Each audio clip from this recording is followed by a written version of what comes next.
एक मोठी संख्या दिलेली असते आणि त्या संख्येचं घनमूळ काढा असं विचारलेलं असतं.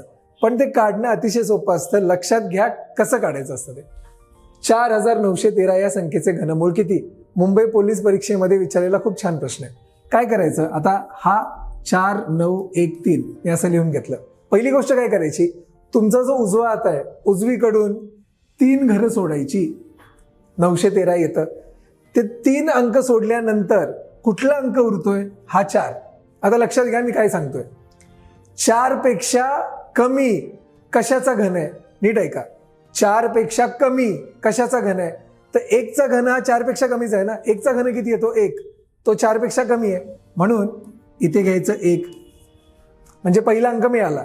आता 913 या 913 मध्ये जो शेवटचा अंक आहे 3, तो शेवटचा अंक 3 कोणत्या संख्येच्या घनाच्या शेवटी येतो? आता कोणत्या संख्येच्या घनाच्या शेवटी? बघा आता जर मी 7 चा घन केला तर ते येतं 343. बघा ना, याच्या शेवटी पण 3, याच्या शेवटी पण 3. म्हणून पुढचा जो अंक आहे तो हा 7 घ्यायचा. झालं 1 7 17. हे झालं उत्तर. तर अशा पद्धतीने उजवीकडून 3 घरं सोडायची. उरलेला जो आहे त्याच्यापेक्षा कमी कशाचा घन आहे ते इथे लिहायचं आणि जे सोडलेलं आहे आपण त्याच्या शेवटचा अंक आणि आपण घेतलेल्या घनाचा शेवटचा अंक तो मॅच झाला. ती संख्या इथे लिहायची. तुमचं उत्तर आलं 17. काळजी करू नका, तुम्हाला अजून एक प्रश्न देतो सोडवायला. हा पहा, हा प्रश्न 10,648 याचं घनमूळ कसं काढायचं हे मी तुम्हाला आत्ताच सांगितलं.